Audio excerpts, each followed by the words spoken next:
Good afternoon, everyone. My name is Tekeste, and I'm a member of the Ethiopian community and a practitioner of the Ethiopian Orthodox faith. Before I start, again, thank you to Congressman Sherman and Congressman Smith and everybody else, the hosts in defense of Christians, who's made this possible for us to outline some of our concerns and the things that are going on in Ethiopia. Not pleased, but grateful that we're here to listen to and share other communities and what's happening with the Christian communities in Armenia, in Nigeria, and elsewhere. And Ethiopia is a very similar case. I'm trying to keep everything very brief, so I'll start with this. Let's get that. When I spoke to a friend just earlier today saying that I'm going to speak about the persecutions of Orthodox Christians in Ethiopia, my very American friend said, I thought Ethiopia was a Christian country.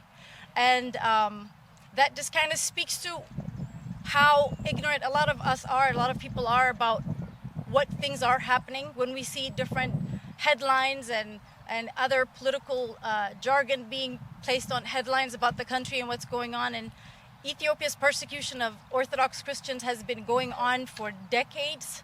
And it's very alarming that most people are not informed about what's happening.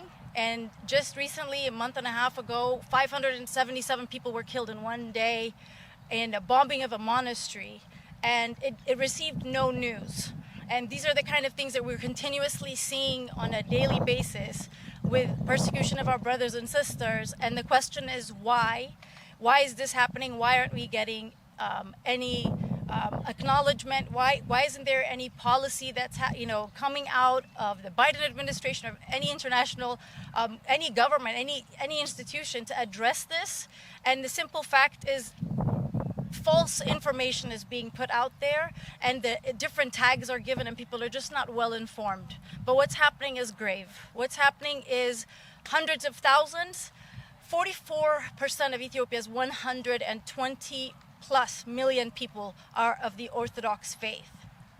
Churches have been burned, priests have been killed. In February of this year, thousands were arrested for wearing black to protest what was happening to our church. We stand outside of the State Department protesting week after week like crazy people, and we don't get enough recognition. It's because people don't understand, and they think it's political, they think it's tribal, and they think it's something that's just not worth mentioning. But what's happening is sincerely grave, and people are dying on a daily basis and misunderstood. And the last, one thing, if I could at least, compel all of you to Google, research, and find out and be a voice to this, to what we're advocating for, is understand that Ethiopia established Christianity in the 4th century. It's one of the first regions in the world to establish Christianity. Christianity was the state religion since then until the overthrow of Emperor Haile Selassie in 1974. And since then, we've seen the Derg regime, that was a communist regime, a Marxist regime. Since then, we've seen the TPLF, which is another Marxist, Leninist regime, masked by democracy. And now we have the Prosperity Party that's pushing evangelical gospel ideals, however, not doing anything that's evangelical or Christian, and has caused war after war in just the 5 and 6 years that they've been around. And all the while, Christians are being persecuted, arrested, priests are being massacred, beheaded, and this is happening in increasing, alarming frequency. And we need help. We need help from the communities who are concerned of their own, Christian persecution and other religious persecution. We need help with congressmen and policymakers to pay attention and help us